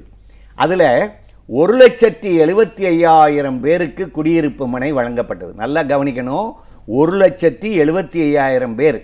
அதாவது சொந்தமாக தங்களுக்கென்று. இன்றைக்கி பார்த்தீங்கன்னா தொலைக்காட்சி விளம்பரங்களில் ஒரு மனையினுடைய விலை 2 லட்சம் 3 லட்சம்லாம் வருது. ஆனால் அந்த மனையை 1,75,000 பேர். இதை பொது உடைமை இயக்கத்தைச் சேர்ந்த மணலி கந்தசாமி என்பவர் என்ற தலைவர் குறிப்பிட்டார், நாங்கள் காலங்காலமாக ரத்தம் சிந்தி போராடி குடியிருப்பு மனை பெறக்கூடிய நிலையை இல்லாமல் இருந்து வந்தது. ஆனால் தலைவர் கலைஞருடைய பேனாவின் மைத்துளி, ஒரு மைத்துளியிலே 1,75,000 பேருக்கு குடியிருப்பு மனை, அதில் 1,02,000 பேர் தாழ்த்தப்பட்டவர்கள் என்று சொன்னால், இத்தகைய ஒரு சாதனை செய்த அரசு நீடிக்கணுமா அல்லது தேர்ந்தெடுக்கப்படணுமா வேண்டாமா என்பதை நம் மக்கள் நன்றாக உணர்வார்கள். நிச்சயமா சார். இந்த மாதிரியான ஒரு சூழல்ல நம்ம பல தரப்பட்ட முக்கியமான கருத்துக்களை பேசிட்டு இருக்கும்போது, ஒரு கட்சியோட எதிர்காலம் அப்படின்னும் போது அடுத்த நிலைக்கு போகணும் போது இன்னைக்கு மக்கள் மத்தியில ஒரு பெரிய செல்வாக்கோட ஒரு நம்பிக்கை நட்சத்திரமா தளபதி ஸ்டாலின் அவர்கள் திமுகவோட நம்பிக்கை நட்சத்திரமா உருவாகியிருக்கார். அவருடைய விடியல் மீட்பு பயணம் அப்படிங்கிறது மக்கள் மத்தியில ரொம்ப பரவலா போய் சேர்ந்திருக்கிறத நம்ம நேரடியா பார்க்கக்கூடிய ஒரு சூழல் இருக்கு. நீங்க இந்த பயணம் இந்த தேர்தலுக்கு எந்த அளவுக்கு உறுதுணையா இருக்கும்னு நினைக்கிறீங்க? அதாவது முதல்ல இந்த நமக்கு நாமே என்கின்ற பெயரே ஒரு ஈர்க்கின்ற பெயராக இருக்கிறது. அது எல்லாத்திலையும் முன்னோடியாக விளங்குகின்ற தலைவர் கலைஞர், அவருக்கு எப்போவுமே தந்தை பெரியாருடைய வழியில் தொலைநோக்கு பார்வை இருக்கும். நமக்கு நாமே என்று சொன்னபோது ஆரம்பத்தில் பல பேர் அதை கிண்டல் பண்ணாங்க. ஆனால் முதல் பயணம் போய் வந்த பிறகு தளபதியினுடைய பயணத்தை மக்கள் ஏற்றுக்கொண்டார்கள். எப்படி ஏற்றுக்கொண்டாங்கன்னா, இவரிடம் ஏதோ ஒரு ஆற்றல் இருக்கிறது, நமக்கு விடிவு காலம் இவரிடமிருந்து கிடைக்கும். ஆனால் அதே நேரத்திலே அவர்கள் தலைவர் கலைஞர் முதலமைச்சராக வருவார், அவருடைய வழிகாட்டலின் கீழே அவங்க யாரும் தளபதி முதலமைச்சர்னு எல்லாம் கூட நினைக்கல. தலைவர் கலைஞர் அவர்களுடைய வழிகாட்டலில் தளபதி அவர்கள் இந்த நாம் வைக்கின்ற இந்த கோரிக்கைகளை எல்லாம் நிச்சயமாக அதாவது ஒருத்தர் விண்ணப்பம் கொடுக்குறாங்கன்னா, நீங்கள் இப்போ கடவுள்கிட்ட போய் வேண்டுறாங்க, கடவுள் செய்ய மாட்டார்னா யாராவது போய் கும்பிடுவாங்களா? அப்போ இந்த மக்கள் நமக்கு நாமே திட்டத்தில் அவர் போகிற போது போகிற இடங்களிலெல்லாம் அது அழைத்து வரப்பட்ட கூட்டமோ கூட்டி வரப்பட்ட கூட்டமோ அல்ல. நிச்சயமாக நீங்கள் பார்க்கலாம். அதில் அது ஒன்று, தளபதி கிட்ட எனக்கு அந்த பிடித்த அம்சம் என்னன்னு சொன்னாக்க, அதில் மாவட்ட செயலாளர்களோ வட்ட செயலாளர்களோ யாருமே அங்கே நிற்கக்கூடாது, கலந்து கொள்ளக்கூடாது என்று அவர்களுக்கு தனியாக ஒதுக்கி வச்சுட்டார். தானே நேரடியாக மக்களை சந்திக்கிறார். அப்படி சந்திக்கிற போது கூட நீங்கள் பார்த்தீங்கன்னா அந்த அவருடைய ஒரு இந்த மாதிரி தோற்றம் இல்லாமல் உங்களில் நான் ஒருவன் என்பது போல, அதில் எனக்கு ரொம்ப வியப்பாக இருக்கும். ஒரு நேரத்தில் சிவப்பு சட்டை போட்டிருப்பார், ஒரு நேரத்தில் நீல கலர் சட்டை போட்டிருப்பார். வெள்ளை உடையிலே பார்த்த தளபதியை பல்வேறு உடைகளிலே பார்க்கிற போது நம்முடைய ஒரு மனிதர் வருகிறார், அவரிடம் நாம் நம்முடைய ஏன்னு சொன்னால் இன்றைக்கு ஆட்சியில் அது மட்டும் இல்லை, அவர் ஒரு கருத்தை சொன்னார். இதுவரை நீங்கள் தான் தேடிப்போய் அரசியல்வாதிகளிடம் எங்களுக்கு இதை செய்யுங்கள் அதை செய்யுங்கள் என்று கேட்டுக்கொண்டீர்கள். இனிமேல் அரசியல்வாதிகள் அல்லது எங்கள் திராவிட முன்னேற்றக் கழகத்தைச் சேர்ந்தவர்கள் உங்களை தேடி வருவார்கள். எப்போவுமே மக்களை தேடி போகணுமே தவிர மக்கள் தேடி வர, அதாவது காத்து கிடக்கிறது, பார்க்க முடியாமல் போகிறது, அதெல்லாம் இந்த நான் சொல்லும்போது தலைவர் கலைஞர் முதலமைச்சராக இருந்தபோது நீங்கள் பார்த்தீங்கன்னா காலையில் அவருடைய இல்லத்தில் பலகை இருக்கும். அந்த பலகையில் 7:05க்கு இவர் நம்ம முதல்லையே குறிப்பிட்டுருவோம், எங்களை சந்திக்கணும் அப்படின்னு சொன்னோம்னா காலையில் பட்டியல் போட்டுருவாங்க, இத்தனை மணிக்கு இது வரைக்கும் தமிழக முதல்வராக விளங்குகின்ற செல்வி ஜெயலலிதா அவர்களை யாராவது பொதுமக்களோ யாராவது இத்தனை மணி டைம் போட்டு பார்த்துருக்காங்களா? ஒன்று. அடுத்தது, இந்த 4.25 ஆண்டு ஆட்சி காலத்தில் தமிழக முதல்வராக விளங்குகிறவர் சென்னையிலே இருந்த நாட்கள் என்று சொன்னால் குறைந்தது 5 மாதங்களாவது இருக்காது. மொத்தமாக 4.25 வருஷத்துக்கும் ஒன்று சிறுதாவூரில் இருப்பாங்க அல்லது குடநாட்டில் இருப்பாங்க. ஆக இது போன்ற நிலைமை இனிமேல் வருகிற ஆட்சியில் இருக்கக்கூடாது. அதே போலவே அந்த பழகற்பியா இன்னொன்று சொன்னார், அவங்க ஏதாவது ஒன்றை அறிவிக்கிறாங்கன்னு சொன்னால் அந்த மேஜையை தட்டணுங்கிறதுக்காகவே அப்படி கேப் கொடுத்து வாசிப்பாங்களாம். நம்ம பார்க்குறோம் தொலைக்காட்சியில். அது போன்ற அவலங்கள் எல்லாம், இது போன்ற வேடிக்கைகள் எல்லாம் நடக்காது. சட்டசபை என்றால் எதிர்க்கட்சியை சேர்ந்தவர்கள் கருத்துக்களை சொல்வார்கள், ஆளுங்கட்சியை சேர்ந்தவர்கள் பதில் கூறுவார்கள். அது போன்ற ஒரு சட்டசபை எப்படி இருக்கணுங்கிறத நாம் பார்ப்பதற்கு இந்த தேர்தலில் திராவிட முன்னேற்றக் கழகம் வெற்றி பெற்றால் வாய்ப்பு இருக்கிறது என்று தான் நான் நம்புகிறேன். நிச்சயமா சார். ஒரு வரலாற்று ஆய்வாளராக நம்ம தமிழகத்தோட வரலாறு பண்பாடு அப்படிங்கிறது என்ன, பலதரப்பட்ட இனம் மொழி ஜாதி இதெல்லாம் இருந்தாலும் மக்கள் எந்த அளவுக்கு ஒரு ஒற்றுமையோடு இருந்திருக்காங்க, திராவிட இயக்கத்தோட பங்களிப்பு அதுக்கு எந்த அளவுக்கு முக்கியத்துவம் வாய்ந்ததாக இருக்குது, இன்றைக்கி இருக்கிற அரசியல் சூழலில் திராவிட முன்னேற்றத்தை கழகத்தை நம்ம தேர்ந்தெடுக்க வேண்டிய அவசியத்தில் ஏன் இருக்கும், இளைஞர்கள் இதை பற்றின ஒரு புரிதலுக்கு ஏன் அவங்களுக்கு தேவைப்படுது, அந்த மாதிரியான ஒரு ஆட்சி வரும்போது அவங்களுக்கு என்ன மாதிரியான ஒரு நன்மைகள் சலுகைகள் கிடைக்கிறதுக்கு முழுமையான வாய்ப்பு இருக்கு அப்படின்னு உங்களோட கருத்துக்கள் அனைத்தையும் எங்களோட நீங்க முழுமையா பகிர்ந்ததுக்கு நன்றி. நாம் அறிந்த விஷயங்களை காட்டிலும் நாம் அறிந்திராத பல அரிய தகவல்களை நம் சிந்தனைக்கு உரமூட்ட வருகிறார் பேராசிரியர் சுபவீர பாண்டியன் அவர்கள். நம் விடையிலைவான நிகழ்ச்சி அடுத்த பகுதியாக வரவிருப்பது ஒன்றே சொல் நன்றே சொல்.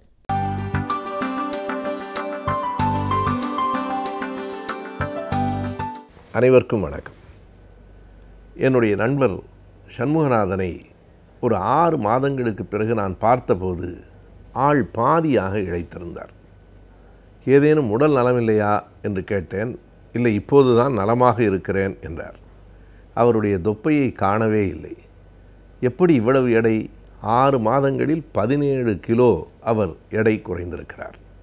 எப்படி என்று கேட்டபோது என்னுடைய உணவு முறையை மாற்றி கொண்டிருக்கிறேன், பாலியோ டயட் என்கிற அந்த பாலியோ உணவு முறைக்கு நான் இப்போது வந்திருக்கிறேன் என்று அவர் சொன்னார். முதலில் அந்த உணவு முறை பற்றி எனக்கு விளங்கவில்லை. பிறகு அதை பற்றி தெரிந்து கொள்வதிலே ஒரு பெரிய ஆர்வம் எழுந்தது. அமெரிக்காவிலே இன்றைக்கு பலர் இந்த பாலியோ உணவு முறைக்கு வந்திருக்கிறார்கள் என்பதை பிறகு அறிந்தேன். அது பற்றிய செய்திகள் வேண்டும் என்கிற போது அவரே அனுப்பி வைத்தார். டாக்டர் வி ஹரிஹரன் என்று. அவர் அந்த உயிர் வேதியியலிலே MD வரைக்கும் படித்திருக்கிறார்.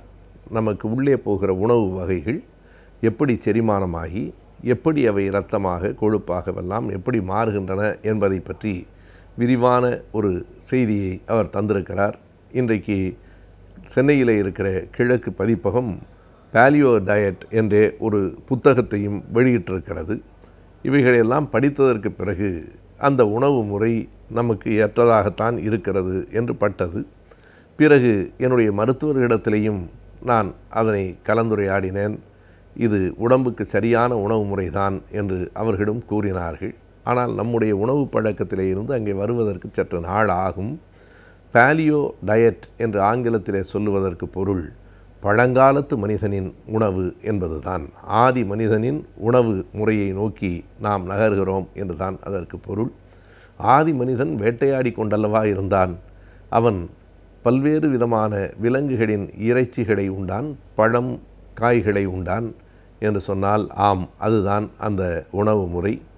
நம்முடைய உடம்பு எப்போது கெடத் தொடங்கிற்று என்றால் அரிசியால் ஆன உணவுகளை கூடுதலாக நாம் உட்கொள்ளத் தொடங்கியதற்கு பிறகு. இன்னமும் எளிமையாக சொன்னால் இட்லியும் தோசையும் சோறும் நாம் நிறைய உண்ண அதில் இருக்கிற கார்போஹைட்ரேட் என்பது தான் நம்முடைய உடலுக்கான கெடுதலை கொண்டு வருகிறது என்பதுதான் இந்த முறை. இதை எப்படி நாம் நம்புவது என்றால் மிக எளிமையான ஒரு எடுத்துக்காட்டு இருக்கிறது.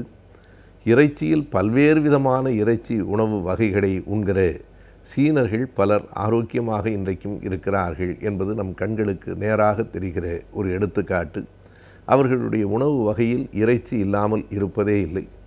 ஆனால் இன்றைக்கு உலகத்திலேயே சீனர்களும் ஜப்பானியர்களும் தான் மிக கூடுதலான காலம் வயது வாழ்கிறார்கள். 100 வயதை கடந்து வாழ்கிறவர்கள் இன்றைக்கு சீனத்திலும் ஜப்பானிலும் கூடுதலாக இருக்கிறார்கள்.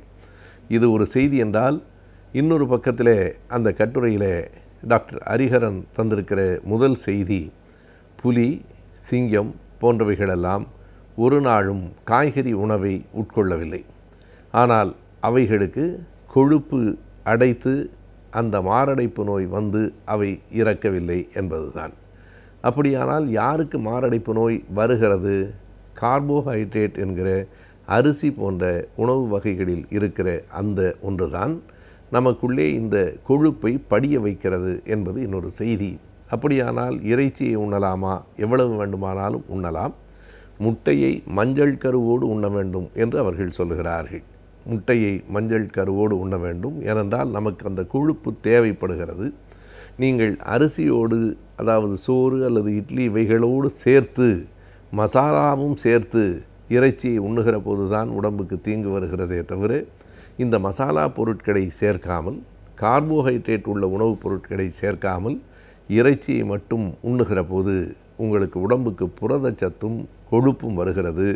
தேவையற்ற கொழுப்பு உடம்பிலிருந்து கரைகிறது. எனவே உடல் இழைக்கிறது, ஆனால் வலிமை பெறுகிறது. உங்களால் வலிமையாக இருக்க முடியும், அதே நேரத்தில் ஊளைச்சதை இல்லாமலும் இருக்க முடியும் என்பதுதான் இந்த உணவு முறையினுடைய அடிப்படையான செய்தி. இது பலருக்கு வியப்பாக, எனக்கும் கூட கேட்கிற போது முதலில் வியப்பாகவே இருந்தது. அந்த கொழுப்பு, கொலஸ்ட்ரால் என்று நாம் சொல்லுகிறோமே, அதை பற்றிய தவறான புரிதல் இன்றைக்கு கூடுதலாக ஆகியிருக்கிறது. நமக்கு கொழுப்பே வேண்டாம் என்று நினைத்தால் உள் உறுப்புகளுக்கு கொழுப்பு தேவைப்படுகிறது. இன்னமும் சரியாக சொன்னால், உடம்பில் இருக்கிற கொழுப்பில் 25% கொழுப்பு மூளைக்கு தேவையாக இருக்கிறது. மூளையிலே கொழுப்பு இல்லை என்று சொன்னால் அந்த மூளை தன்னுடைய நினைவாற்றலை இழக்கத் தொடங்கும். அதைத்தான் நாம் டிமென்ஷியா நோய் என்று சொல்லுகிறோம். இது அவ்வப்போது வருவதை அம்னீஷியா என்று சொல்லுகிறோம். இந்த டிமென்ஷியா என்பது மறதி நோய், வேறொன்றும் அல்ல. மூளை தன்னுடைய நினைவாற்றலை இழந்து விடுகிறது. எப்போது என்றால், ஏனென்றால் ஒன்றை நாம் அறியலாம். அசைவ உணவு உண்கிறவர்களுக்கு தெரியும், ஆட்டு மூளையை உண்கிற போது அந்த மூளை முழுவதும் கொழுப்பாக இருக்கும். அந்த ஆட்டு மூளை மட்டுமல்ல, மனித மூளையும் கொழுப்பினால் தான் ஆனது. அதற்கு இனிப்பு உண்கிறவர்களுக்கும் மூளைக்கு நல்லது. எதற்காக என்றால், இனிப்பிலேயும் கொழுப்பு இருக்கிறது. நீங்கள் இனிப்பை உண்கிற போது வேறு தீங்குகள் வருகின்றன என்பதனாலே இனிப்பு என்பதிலேயும் வெள்ளை சீனி என்று சொல்லுகிற அந்த சர்க்கரை இல்லாமல் நாட்டு சர்க்கரையோ கருப்பட்டியோ உண்ணுகிற போது அந்த தீங்கு வருவதில்லை. அது இல்லை என்றாலும் இறைச்சியில் இருக்கிற கொழுப்பு போய் சேருகிறது மூளைக்கு. மூளை என்பதே கொழுப்பிலே தான் மிதக்கிறது. மூளையில் இருந்து வருகிற அந்த நியூரான் என்கிற அந்த நரம்புகள், அந்த நியூரான் மூலமாகத்தான் முதுகு தண்டுக்கு எல்லா செய்திகளும் வந்து சேருகின்றன. அந்த நியூரான் என்கிற அந்த நரம்புகள் ஏறத்தாழ நாம் இன்றைக்கு நடைமுறையிலே பார்க்கிற மின்சாரத்தை கொண்டு வருகிற அந்த மின் கம்பிகள் போல அந்த நியூரான் நரம்புகளுக்கு மேலே இருக்கிற பூச்சு முழுக்க முழுக்க இந்த கொலஸ்ட்ரால் என்கிற கொழுப்பினால் தான் ஆகியிருக்கிறது. அது இல்லை என்றால் மூளையினுடைய செய்திகள் சரியாக வந்து சேராது. எனவே கொழுப்பு என்பது தேவை. ஆனால் நாம் என்ன அச்சப்படுகிறோம் என்றால், நாம் அறிவோம். நம்முடைய மொழியிலே அறிந்து கொள்வதற்கு சொல்ல வேண்டும் என்றால், மருத்துவ மொழி நமக்கு புரியாது. மருத்துவ மொழியிலே அதனை LDL என்றும் HDL என்றும் சொல்லுகிறார்கள். நாம் அறிந்த வரையில் நல்ல கொழுப்பு, கெட்ட கொழுப்பு என்கிறோம். LDL என்பது கெட்ட கொழுப்பு என்பதும் HDL என்பது நல்ல கொழுப்பு என்பதும் நாம் பொதுவாக அறிந்து வைத்திருக்கிற செய்தி. இந்த LDL எல்லாமே கெடுதல் இல்லை. LDL எப்போது ஆக்சிடைஸ்டு LDL ஆகிறதோ அப்போது தான் தீங்கு என்று டாக்டர் ஹரிஹரன் சொல்கிறார். அந்த ஆக்சிடைஸ்டு LDL என்பது வேறொன்றுமல்ல, புகைப்பிடிக்கிற, மது அருந்துகிற பழக்கத்தின் காரணமாக, புகையிலை போடுகிற இது போன்ற பழக்கங்களின் காரணமாக அந்த LDL என்பது ஆக்சிடைஸ்டு LDL ஆகிற போது, அல்லது ஒரு மிகச்சிறிய அளவிலான LDL ஆகிற போது அதுதான் மாரடைப்புக்கு காரணமாகிறது. எனவே இந்த பழக்கங்களெல்லாம் இல்லாமல் கொழுப்பு உணவை மட்டும் உண்ணுகிற போது அந்த கொழுப்பு மாரடைப்புக்கு எந்த காரணமும் அது உண்டாக்குவதில்லை. எனவே அடிப்படையில் நீங்கள் முட்டையை உண்ணும்போது மஞ்சள் கருவை பயந்து பயந்து தூக்கி வைக்காதீர்கள். ஒரு நாளைக்கு 2 அல்லது 3 முட்டைகளை நீங்கள் உண்ணலாம், மஞ்சள் கருவோடு உண்ணலாம் என்று அந்த செய்தி சொல்லுகிறது. இப்படியெல்லாம் மசாலா சேர்க்காத இறைச்சி, நீங்கள் மீனாக இருந்தாலும் ஆடாக இருந்தாலும் கோழியாக இருந்தாலும் நீங்கள் அவற்றை உண்ணலாம். அது ஒரு நாளும் ஒரு தீங்கும் செய்யாது. ஆனால் சோறு, இட்லி போன்ற கார்போஹைட்ரேட் உள்ள பொருள்களை குறைக்க வேண்டும் என்கிற இந்த செய்திகளெல்லாம் புதிதாக இருந்தாலும் அதற்கு அவர்கள் காட்டுகிற மருத்துவ செய்திகள். அவரே அந்த கட்டுரையில் கடைசியாக எழுதுகிறார், நான் ஒன்றை கூட என் சொந்த செய்தியாகவும் கற்பனையாகவும் விருப்பமாகவும் எழுதவில்லை, மருத்துவ சோதனைகளின் அடிப்படையில் தான் எழுதுகிறேன் என்கிறார். இன்னொரு எடுத்துக்காட்டையும் அவர் தருகிறார். நீங்கள் அசைவம் மட்டுமே உண்ணுகிற சிறுத்தை புலியினுடைய உடம்பை பாருங்கள். இல்லை இல்லை, வெறும் புல் பூண்டு தாவரங்களை மட்டுமே தின்னுகிற, சைவ உணவை மட்டுமே உட்கொள்ளுகிற யானை, நீர் யானை, காண்டாமிருகம் போன்றவைகளின் உடலமைப்பை பாருங்கள். எனவே இறைச்சி தின்கிற சிறுத்தை மிக எடை குறைவாக ஆனால் வலிமையாக இருக்கிறது. யானை போன்றவைகள் மிக எடை கூடுதலாக இருக்கிறது என்பதையும் எடுத்து காட்டுகிறார். ஒவ்வொருவருக்கும் ஆங்கிலத்தில் மெட்டபாலிசம் என்று சொல்லுவார்கள். உடல் கூறு வகை வேறுபடும். மருத்துவரினுடைய அறிவுரைக்கு பிறகு இந்த பாலியோ டயட் என்பதை பற்றி நாம் சிந்திப்பது தேவையானது என்றே தோன்றுகிறது. நாம் வாழும் சூழலை அழகாகவும் பசுமையாகவும் பாதுகாத்து கொண்டால்தான் நம் வாழ்வும் சிறப்பாக அமையும். அந்த வகையில் நம் சுற்றுச்சூழலை எவ்வாறு பாதுகாக்கலாம் என்பதை பற்றி நமக்கு விளக்க வருகிறார் டாக்டர் வின்சென்ட் அவர்கள். நம் விடையிலேவா நிகழ்ச்சி நிறைவு பகுதியாக வரவிருப்பது சுற்றுச்சூழல்.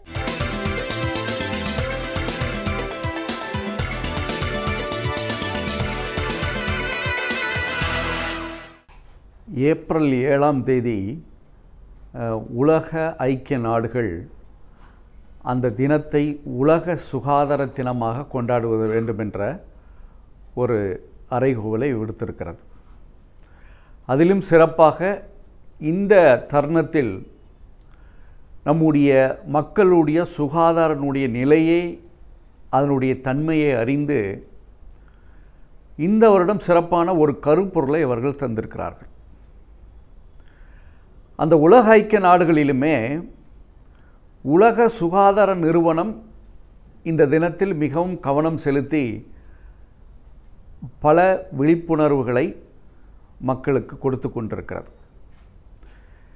அதன் அடிப்படையில் இந்த உலக சுகாதார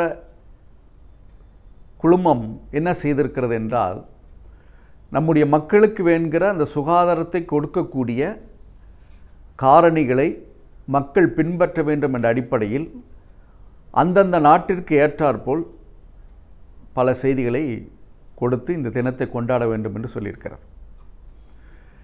அதிலும் இந்த வருடம் சிறப்பான கருப்பொருள் என்னவென்று கேட்டால், மக்களுக்கு இன்றைக்கு பெரிய தொல்லையாக இருந்து கொண்டிருக்கிற டயபெட்டிக்ஸ் என்று சொல்லப்படுகிற அந்த சர்க்கரை நோய், அதிலிருந்து நம்முடைய மக்களை எப்படி காப்பாற்றிக் கொள்ள வேண்டும் என்ற அடிப்படையில் இந்த வருடம் இதற்கு தனி கவனம் செலுத்தி இன்றைக்கு பல வரைவு திட்டங்களும் செயல் திட்டங்களும் விழிப்புணர்வு முகாம்களும் ஏற்பாடு செய்யப்பட்டிருக்கிறது. அதில் நம்முடைய மக்களுடைய உடல் நலத்திற்கு எதிராக இருக்கக்கூடிய விஷயம் என்னவென்று பார்க்கிற பொழுது, எது சுற்றுச்சூழலுக்கு அதனுடைய சீர்கேட்டிற்கு காரணமாக இருக்கிறதோ அதன் காரணிகள் தான் மக்களுடைய உடல் நலத்திற்கும் சுகாதாரத்திற்கும் எதிராக இருக்கிறது. அதனால்தான் சுற்றுச்சூழலினுடைய நலம் நம்முடைய சுகாதாரத்தினுடைய நலமாக இருக்கிறது. நம்முடைய சுற்றுச்சூழலை எந்த அளவுக்கு சிறப்பாக பாதுகாக்கிறோமோ அதன் அடிப்படையில் நம்முடைய மக்களுடைய சுகாதார நிலையும் நலமும் இருக்கும் என்பது தெளிவாக இருக்கிறது. அதிலும் சிறப்பாக இன்றைக்கு நம்முடைய மக்களுடைய சுகாதாரத்தை பாதுகாக்கிற விஷயம் என்னவென்று கேட்டால், எத்தகைய உணவை மக்கள் உண்கிறார்களோ, எத்தகைய தண்ணீரை அவர்கள் பருகிறார்களோ அதை பொறுத்து தான் அந்த இடத்திலும் அந்த நாட்டிலும் ஏன் இந்த உலகத்திலுமே இந்த நிலை நிர்ணயிக்கப்படுகிறது. எந்த ஒரு நாடு நல்ல உணவை பெற்றுக்கொண்டிருக்கிறதோ, எந்த ஒரு நாடு நல்ல தண்ணீரை பெற்றுக்கொண்டிருக்கிறதோ அவர்களுக்கு இதன் மூலம் நல்ல உடல் நலம் பெறுவதற்கு உள்ள வாய்ப்பு அதிகமாக இருக்கிறது. அதிலும் சிறப்பாக சொல்லப்படுகிற காரணம் என்னவென்று கேட்டால், நம்மை சுற்றி இருக்கிற சுற்றுச்சூழலில் இருக்கிற கிருமிகள், நோய்களை உருவாக்குகிற கிருமிகள் எந்த அளவிற்கு உணவு வழியாகவும் தண்ணீர் வழியாகவும் சென்று நம்முடைய உடலை பாழடித்து கொண்டிருக்கிறது என்பது நிதர்சனமான உண்மையாக இருக்கிறது. அதனால்தான் நாம் அருந்துகிற அந்த தண்ணீரிலும் உண்கிற உணவிலும் அதனுடைய சுத்தம் நம்முடைய உடல் நலத்தை பாதுகாக்கிறது என்பது தெரிகிறது. ஆனால் அதே நேரத்தில் இன்னைக்கு மாறி வருகிற இந்த காலகட்டத்தில் அந்த உணவும் தண்ணீரும் எந்த அளவிற்கு மாசுபட்டு கொண்டிருக்கிறது, அதன் மூலம் இன்னைக்கு பல நோய்களை உருவாக்கி கொண்டிருக்கிறது. அதிலும் இந்த சர்க்கரை நோய்க்கு இந்த வருடம் சிறப்பு கவனம் செலுத்துவதற்கு காரணம் என்னவென்று கேட்டால், கிட்டத்தட்ட உலகம் பூராவும் 350 மில்லியன் மக்கள் இந்த நோயினால் பாதிக்கப்பட்டிருக்கிறார்கள். இந்த 350 மில்லியன் மக்கள் தொகை என்பது ஒரு பெரிய தொகை. அந்த அளவிற்கு இந்த சர்க்கரை நோயினால் பாதிப்பு அடைந்து கொண்டிருக்கிறார்கள். அது ஒவ்வொரு வருடமும் 1.5 மில்லியன் மக்கள் இதில் தான் இறந்து கொண்டிருக்கிறார்கள். அதனால்தான் நம்முடைய மக்களை பாதுகாக்கிற இந்த பொறுப்பு ஒவ்வொரு நாட்டிற்கும் இன்னைக்கு கொடுக்கப்பட்டிருக்கிறது. இந்த சர்க்கரை நோயிலிருந்து இந்த டயபெட்டிக்ஸ் என்று சொல்லப்படுகிற இந்த சர்க்கரை நோயை எந்த அளவிற்கு தவிர்க்க முடியும். மேலும் இந்த நோய் ஒரு பரவுகிற நோய் அல்ல, வாழ்க்கை முறையும் நம்முடைய சுற்றுச்சூழலும் எப்படி இருக்கிறதோ அதை பொறுத்து அமைகிறது. ஆனால் தான் நம்முடைய சுற்றுச்சூழலும் நம்முடைய வாழ்க்கை முறையும் இனிமையாக அமைகிற பொழுது இந்த மாதிரி சிக்கலிலிருந்து மக்களை பாதுகாத்துக் கொள்ளலாம். நான் ஏற்கனவே குறிப்பிட்டது போல இந்த நோய் பரவுகிற நோய் அல்ல. ஆனால் அதே நேரத்தில் இத்தகைய நோய்களை தடுக்கிற முறை இருக்கிறது. எந்த அளவிற்கு தடுக்க முடியுமோ அந்த அளவிற்கு நாம் தடுத்து கொள்ள முடியும். அதனால தான் இந்த தினத்தை மக்களுக்கு ஒரு விழிப்புணர்வு தினமாக உருவாக்கி தருவதோடு இல்லாமல் அதுக்கு வழிமுறைகள் காட்டுவதாகத்தான் இருக்கிறது. என்னென்ன வழிமுறைகள் இப்பொழுது தரப்பட்டிருக்கிறது என்றால், ஒரு மனிதனுடைய உடல்நலம் சிறப்பாக இருக்க வேண்டும் என்றால் அவர்களிடம் இருக்கிற அந்த உணவு பழக்க வழக்கம், இரண்டாவது அவர்கள் செய்கிற அந்த பயிற்சி. ஏனென்றால் ஒரு காலத்தில் விளையாட்டு என்பது ஒவ்வொருவருக்கும் ஒவ்வொரு மக்களுக்கும் தன் வாழ்க்கையில் இருக்கக்கூடிய ஒரு இன்டெக்ரல் பார்ட் என்று சொல்வார்களே, அது மாதிரி எப்பொழுதுமே இருக்கக்கூடியது. ஆனால் இன்றைக்கு அந்த விளையாட்டு என்று சொல்லப்படுகிறது அறவே நம்மிடமிருந்து அகன்று விட்டது. ஆனால் தான் உடல் பயிற்சி செய்ய வேண்டும் என்ற ஒரு முக்கியத்துவத்தை எனக்கு விழிப்புணர்ச்சியை எல்லாருக்கும் கொடுத்து கொண்டிருக்கிறார்கள். ஏனென்றால் உடற்பயிற்சி இந்த மாதிரி நோய்களில் மக்களை பாதுகாக்கிற ஒரு பெரிய உத்தியை செய்து கொண்டிருக்கிறது.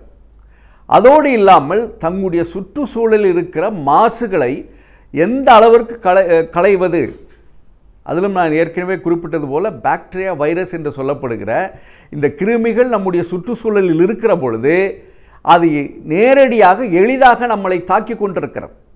அதன் மூலம்தான் நம்முடைய வாழ்க்கை முறையிலும் அந்த மாற்றம் வருகிற பொழுது, இத்தகைய ஒரு மாற்றத்தை நாம் பெறுகிற பொழுது, நம்முடைய சுற்றுச்சூழலில் பெறுகிற பொழுது இந்த மாதிரி நோய்களிலிருந்து நம்முடைய மக்களை காப்பாற்றிக் கொள்ளலாம். ஆனால்தான் ஏனென்றால் ஏற்கனவே இன்றைக்கு உள்ள சூழ்நிலையில் இந்தியாவில் சர்க்கரை நோயால் பாதிக்கப்பட்டவர்கள் அதிகமாக இருக்கிறார்கள். அவர்களுக்கெல்லாம் விடுதலை கொடுக்க வேண்டும் என்று கேட்டால் நம்முடைய சுற்றுச்சூழலை மிகவும் உன்னதமாக வைத்துக்கொள்கிற அந்த முறையிலும் சரி, இரண்டாவது நம்முடைய வாழ்க்கை முறையில் ஏற்படுகிற சில மாற்றங்கள், மூன்றாவது தண்ணீராலும் உணவாலும் நாம் எளிதாக சுகத்தை பெற வேண்டும். ஆனால் நோய்களை சுமையாக தரக்கூடிய உணவுகளையும் சுற்றுச்சூழலையும் நமக்கு வைத்து கொண்டிருப்பதனுடைய காரணமாகத்தான் இன்றைக்கு இந்த தினம் ஒரு முக்கியத்துவம் வாய்ந்ததாக இருக்கிறது. ஆனால் இந்த நாளிலாவது நாம் அனைவருமே நம்முடைய சுற்றுச்சூழலை பாதுகாப்பாக வைத்து நம்முடைய நலத்தையும் பாதுகாப்பாக வைக்கிற பொழுது இது ஒரு இனிமையான பூமியாக இருக்கக்கூடிய வாய்ப்பு இருக்கிறது. அதன் மூலம் இந்த நாளினுடைய பலனை நாம் அனுபவித்துக் கொள்ளலாம்.